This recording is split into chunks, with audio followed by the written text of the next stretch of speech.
안녕하세요. 안성현 목사입니다.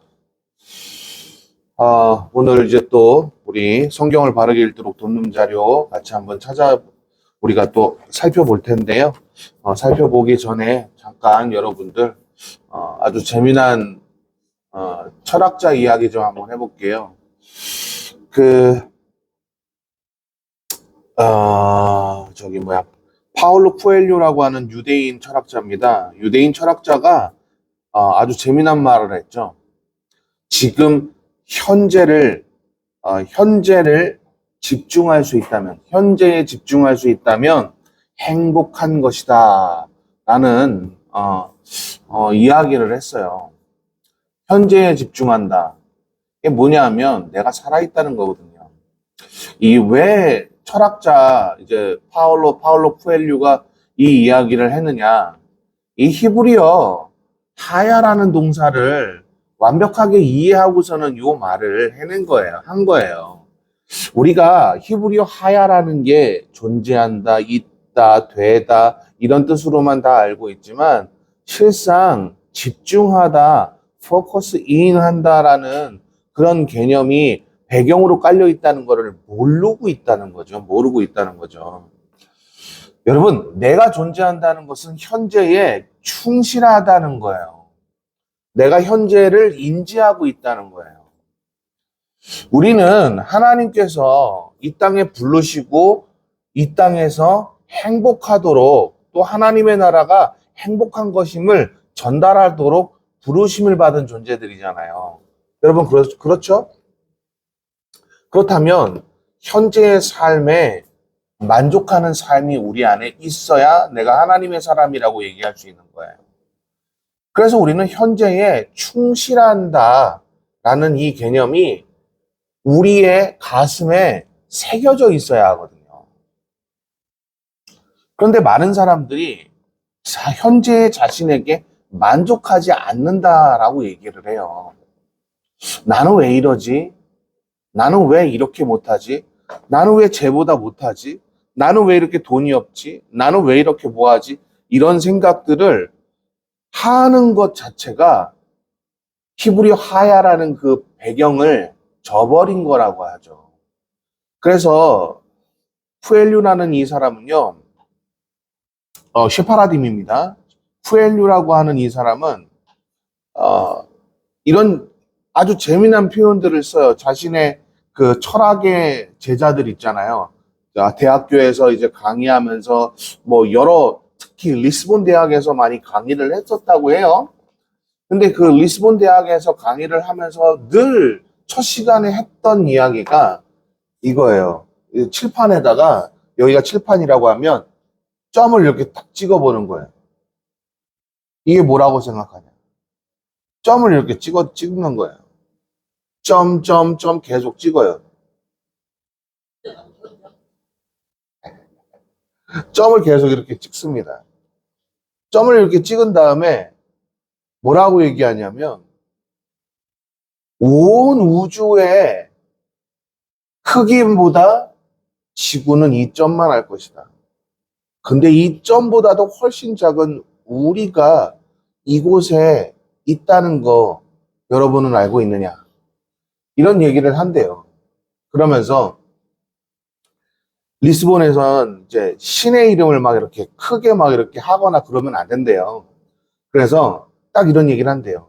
만약에 창조된 목적 하에 우리가 존재한다면 하찮은 먼지같이 우주에서 봤을 때 먼지 같은 존재라도 이 먼지 같은 존재라도 우리는 분명히 목적하에 움직이게끔 그렇게 될 것이다.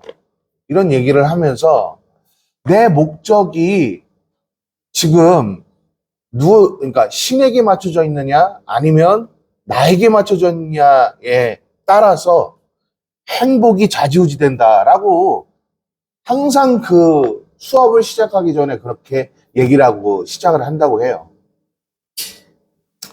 자기에게 맞춰진 모든 자기에게 맞춰진 뭐라 그래야 될까요? 계획? 이건 실패할 수밖에도 없지만 설령 성공했다고 해도 불행할 수밖에 없다는 거죠. 그런데 그분의 목적이 우리 안에 각인이 돼서 우리가 움직여지고 있다면 그 행복을 누릴 수 있다라는 거죠.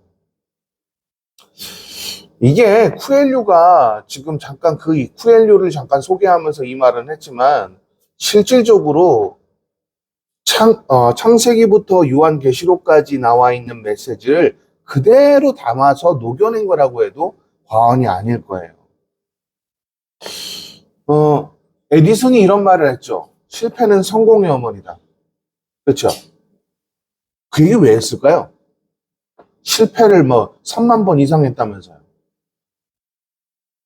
제가 맨날 우리 수진이 놀릴 때마다 막 평균 3만 개 막 이러면서 제가 놀릴 때가 있는데 그게 사실은 에디슨한테 고안해서 제가 늘 약 올리는 건데 네. 에디슨이 실패를 3만 번 이상 했대요. 근데 실패는 성공의 어머니래요. 이 얘기 어디에서 나왔을까요? 에디슨 자신이 한 말이었을까요? 모두 다 그렇게 알고 있어요. 그런데 셰파라딤 정통 유대인들에게는요, 실패는 결국 성공으로 이끈다라는 격언이 있어요. 그 격언을 늘 엄마에게 듣고 자란 거예요. 여러분, 유대 격언에 보면 실패는 성공으로 이끈다. 이거 왜 그럴까요? 하나님께서 이끌어 가시면 반드시 성공할 수밖에 없거든요. 근데 내가 실패하면서 뭘 깨달아요? 아, 하나님을.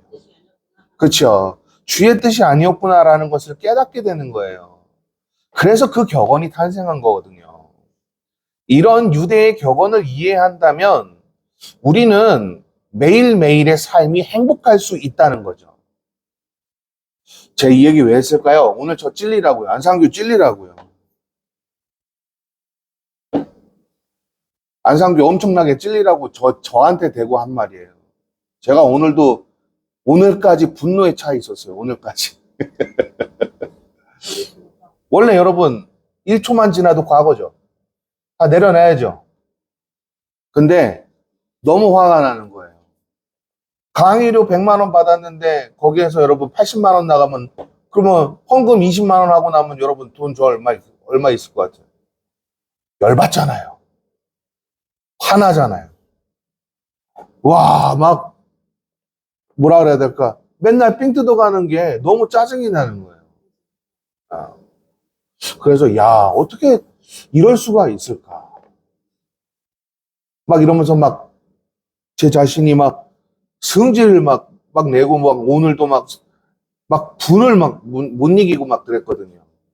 그러다가 제가 오늘 깨달은 게, 그러니까 오늘 잠깐 야엘 목사하고 통화를 했어요. 그러다가 제가 좀 많이 화났다는 걸 표출을 했어요. 이게 지금 5일 동안 화가 이어지고 있다. 이 이야기를 했어요. 그랬더니 야엘 목사가 뭐라는지 아세요? 너 죄 안에 있다. 진짜로 그랬어요. You are in the sin. 진짜로 그렇게 얘기를 해줬어요. 다스림을 못 받으니까 화가 있지. 예, 예, 예. 제가 깜짝 놀랐어요. 그래서, 그래서 제가 뭐라 그랬냐면,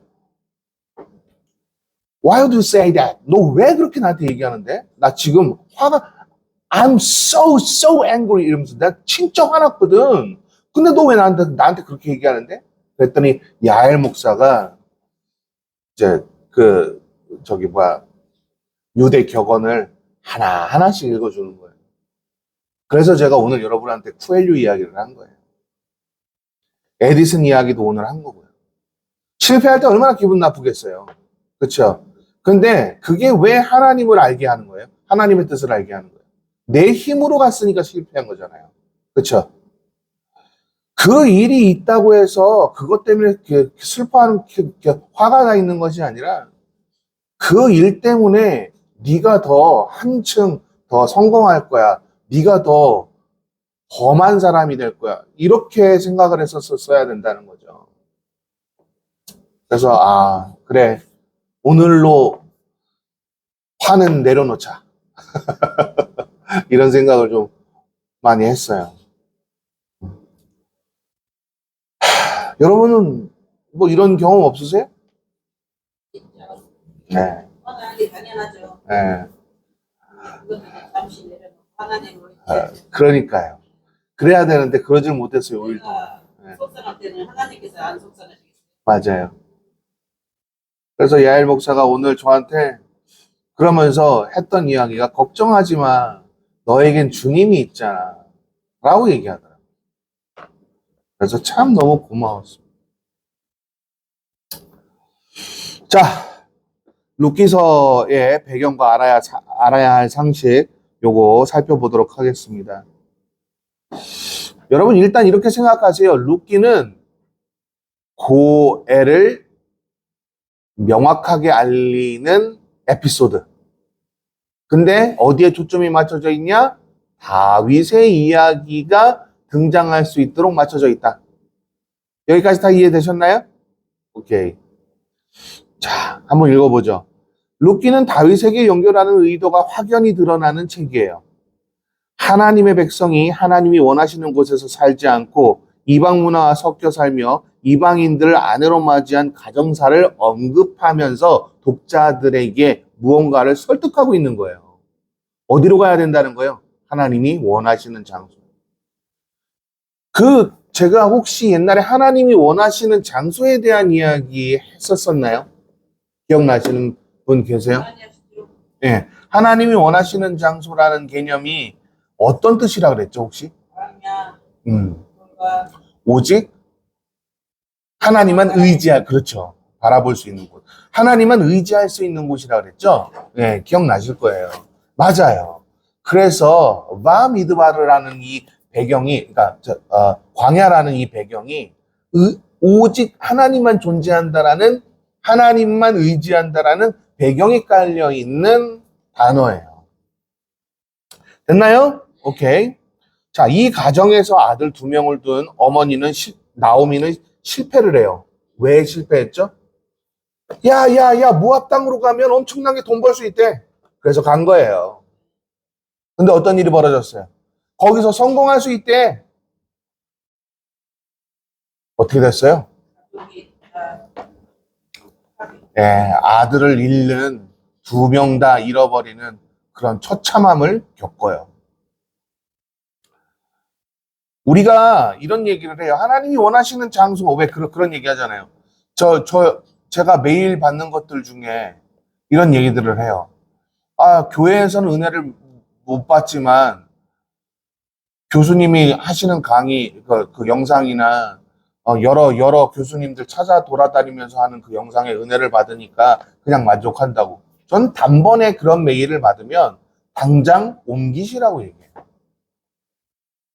그래서 제대로 된 교회 가까이에 살아라.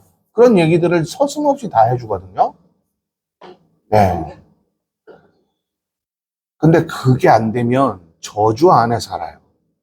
기쁨이라는 것이 여러분, 그러니까 결국은 그게 안 되면은요, 그러니까 내가 하나님을 온전하게 섬긴다고 이야기하면서도 나도 모르게 빨려 들어가요. 세상의 유혹에. 그걸 여러분 명심해야 되거든요. 근데 우리가 그걸 명심하지 않기 때문에 문제가 생겨요. 자, 또 봅시다. 이들은 모압 족속이었어요. 오르바와 룻은요. 그의 아들의 와이프들은요. 자, 하나님께서 명한 율법으로 봤을 때는 어땠다고요? 부정한 여인들이었어요.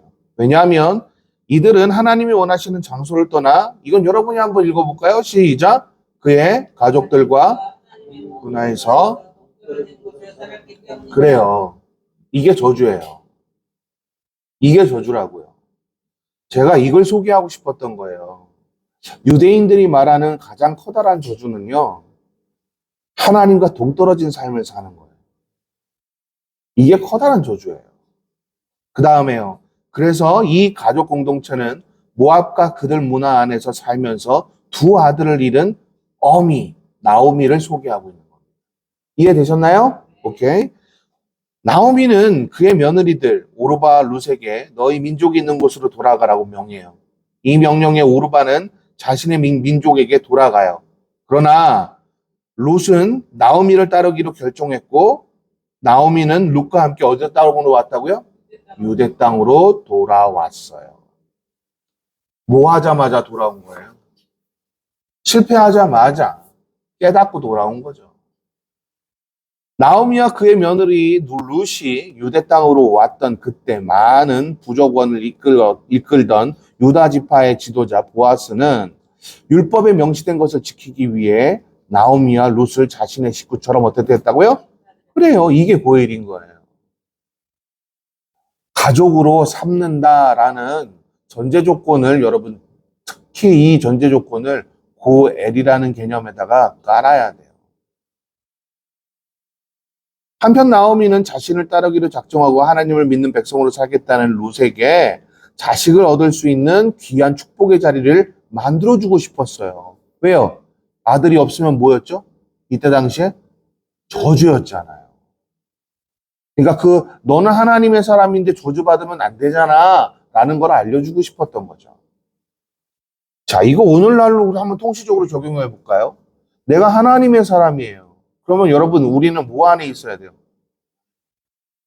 행복 안에 있어야 되잖아요. 그렇죠? 내가 행복 자체잖아요. 아브라함이 누렸던 그거 말입니다. 그러면 나를 통해서 복이 나가고 나를 저주하는 자는 어떻게 된다고요? 저주를 받고 그죠? 그런 우리는 복 자체가 돼버리는 거잖아요. 그렇지 않아요?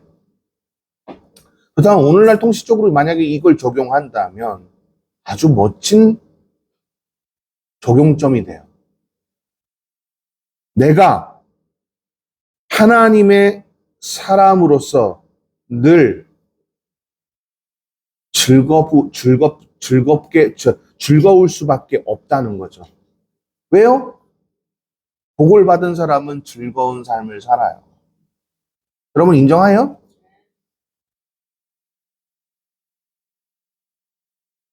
오늘 어떤 교인을 만났어요.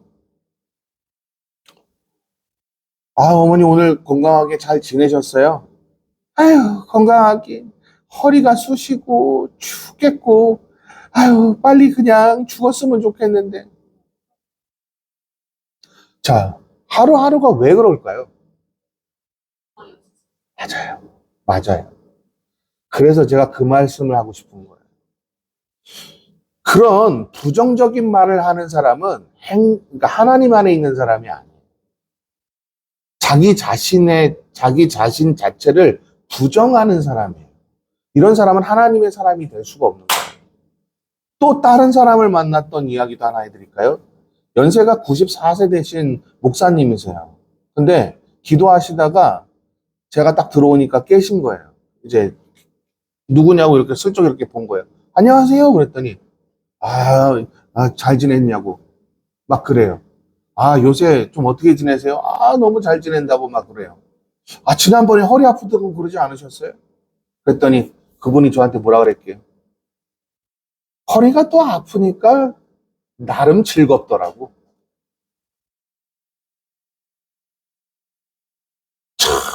멋있잖아요? 이런 분은 진짜 하나님 만난 거죠. 근데 내가 5일 동안 그걸 분을 그러고 있었으니 내가 이런 말 할 자격이 되냐고요.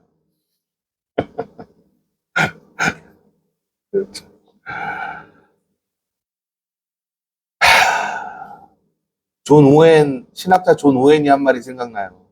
목회자는 말씀 나눔을 준비할 때, 그러니까 설교를 준비할 때 자기에게 찔리는 말을 준비하라 그랬거든요.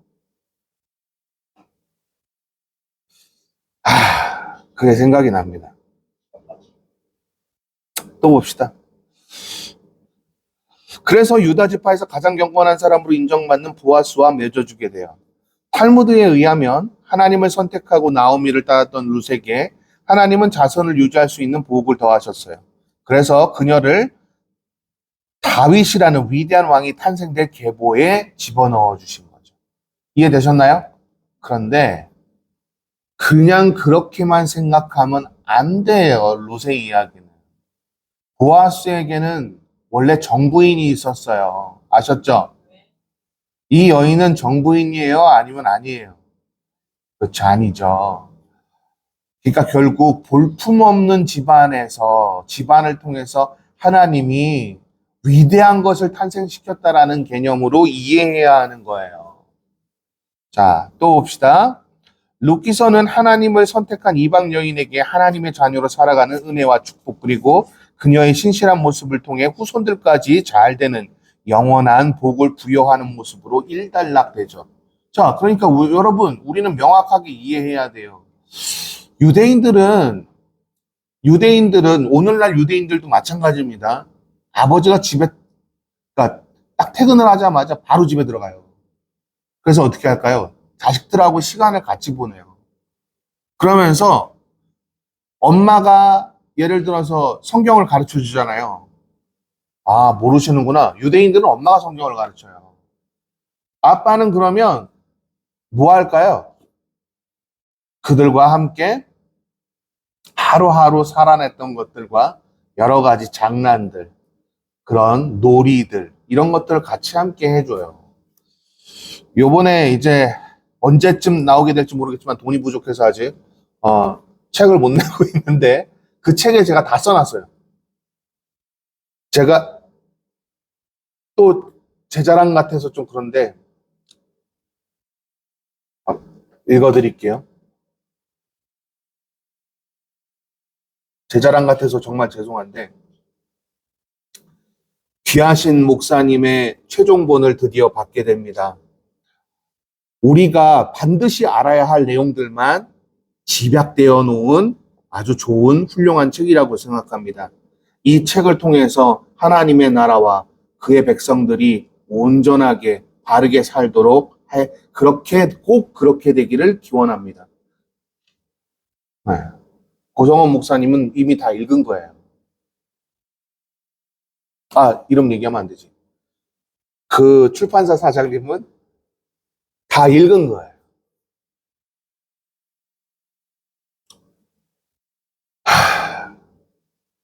자랑이 아니라 유대인들이 그렇게 사는 거 우리가 알면 곧 그렇게 나도 이렇게 해야 되겠다고 실행에 옮기잖아요. 그렇지 않아요? 네. 자, 또 봅시다. 그래서인지 유대의 수많은 랍비, 즉 유대교를 믿는 자들에게 하나님의 말씀을 전달하던 지도자들은 이 이야기를 통해, 그 다음 여러분 한번 읽어보세요. 시작. 자신의 선행을 통해 그 집안이 대대로 하나님의 은혜 속에, 아멘. 봐요. 부모는 하나님께서 원하시는 사고를 가져야 돼요. 부모는 하나님께서 원하시는 사고를 가지고 사고해내야만 하는 거예요. 동의하십니까? 그래야만 집안이 대대로 하나님의 은혜 속에 살아가게 되는 거예요. 동의하십니까? 그걸 룻기가 우리에게 가르치고 있는 거란 말이죠. 됐죠? 자, 그 다음 사무엘서로 자연스럽게 룻기서 다음으로 연결이 되잖아요. 그러면서 사무엘서의 배경을 한번 좀 보자고요. 사무엘은 이스라엘이 왕정 시대로 이어지기 바로 직전의 마지막 뭐라고요? 사사예요. 그리고 룻기부터 사무엘서 전반부는 사무엘이 기록했을 가능성이 가장 농후해요. 물론 오늘날 성경 텍스트는 불타버린 원본을 기억하고 있던 에스라가 기록했다고 보는 것이 가장 타당한 설명이긴 합니다. 아무튼 그런 사무엘이 독자들이 이해하길 바랬던 부분은 뭐라고요? 하나님의 섭리였어요. 그래요. 역사서의 가장 키워드는요, 하나님의 절대주권, 즉 하나님의 섭리입니다. 섭리. 왜 하나님의 섭리일까요? 다윗 이야기 등장하고 사울 이야기 등장하잖아요. 여러 왕들이 이야기가 등장하는데 여러 전쟁들에서 하나님이 어떻게 싸웠나, 하나님이 어떻게 복주셔서 그들이 승리했나, 그런 이야기가 등장하는데 왜 하나님의 섭리라는 거죠? 자, 우리가 섭리라는 intent, 이런 이 개념을 지금 잘못 이해하고 있기 때문에 우리가 그런 의문이 드는 거예요. 섭리가 뭐죠? 자연의 섭리가 뭐 이렇게 하면서 맨날 섭리가 여러분 많이 들어봤죠? 섭리가 뭘까요? 섭리가 뭘까요? 자, 유대인들이 섭리라는 단어를 이해할 때요, intend라는 그것을 이해할 때 유대인들은요, 그러니까 하나님의 길을 이렇게 만들어 놨는데 벗어나면 끄집어가지고 다시 여기로 돌아오게 하는 거예요. 끄집어가지고 어떻게 한다고요? 다시 돌아오게 한다고요. 자, 그러면 이제 역사서가 이해가 되는 거죠.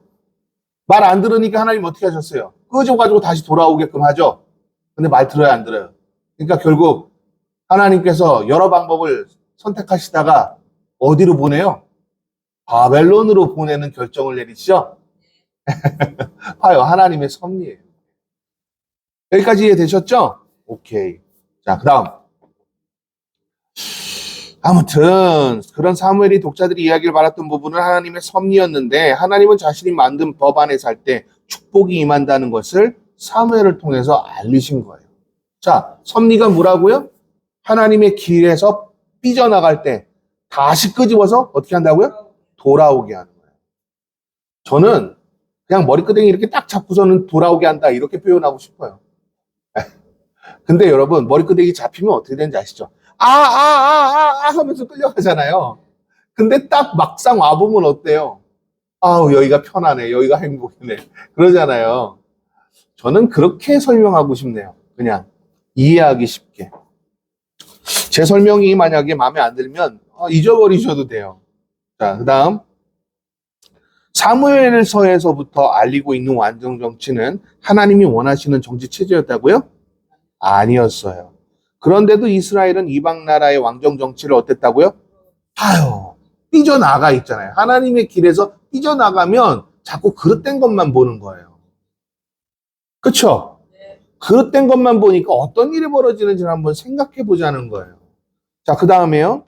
그런데도 이스라엘은 이방 나라의 왕정 정치를 불허했고, 그 결과 점점 하나님의 통치하심을 거부하며 살아가게 되어 어떻게 됐다고요? 패망한 거예요. 그러니까 하나님의 길에서 삐져나가 있으면 그릇된 것만 보여요. 그릇된 것만 보고 그릇된 것으로 가득 채워진다는 거죠.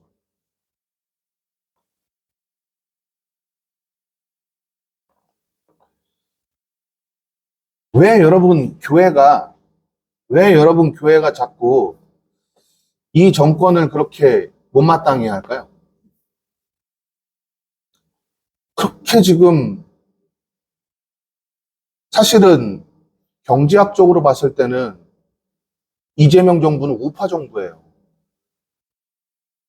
근데 왜 경제학으로 보면 우파 정부가 맞아요. 근데 왜 우리 교회라고 얘기하면서 이번에 노회 했거든요?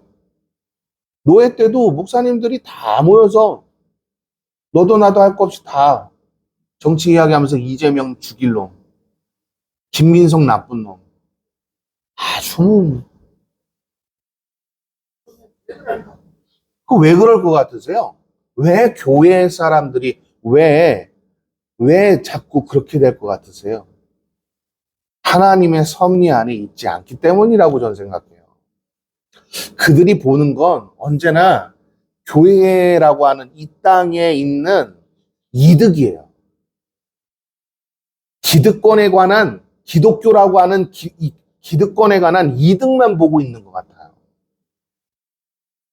그런 일들이 계속 벌어진다고 저는 생각이 들어요.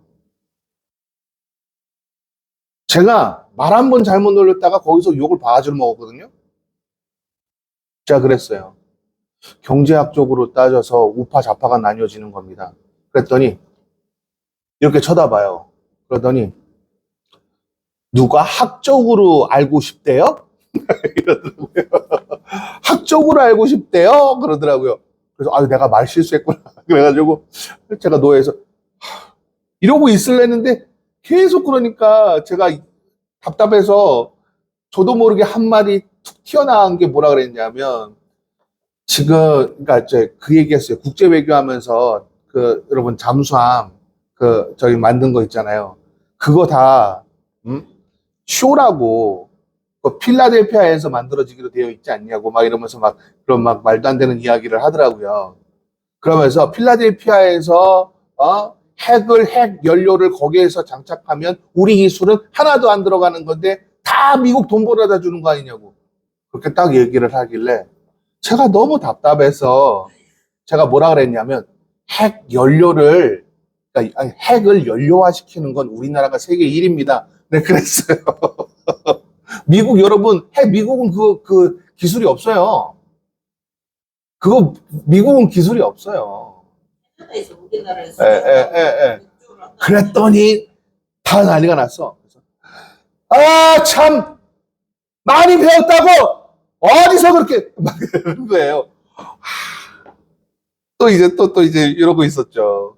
그랬더니, 이제, 노회장이 저한테 하는 말이, 교수라고 자꾸 그러지 말고 좀 조용히 좀 하세요. 그러더라고요. 네. 자, 근데 여러분, 지금 제가 왜 이 얘기 하겠어요? 길 위에서 벗어나 있기 때문에 자꾸 뭘만 보는 거예요. 그릇된 것만 보는 거예요. 진리를 보는 것이 아니란 말이에요. 참 안타까워요. 자, 그 다음 또 봅시다. 아무튼 사무엘서를 기록한 저자는 이스라엘 역사를 통해서 하나님이 통치하심이 얼마나 감사하고 행복한 일인지를 독자들에게 알리려는 데 중점을 뒀어요. 이건 아까 제가 설명한 거죠. 그 다음 여러분 같이 한번 읽어봅시다. 이게 그래서 이 역사서는 무슨 글이라고 읽혀지는지 시작. 바로 이러한 이야기가 진행됨으로 인하여 뭐라고요? 그래요. 역사서는 유대인들이 모두 다 뭐라고 읽었다고요? 교훈의 글이라고 읽었다고요. 질문 있으십니까?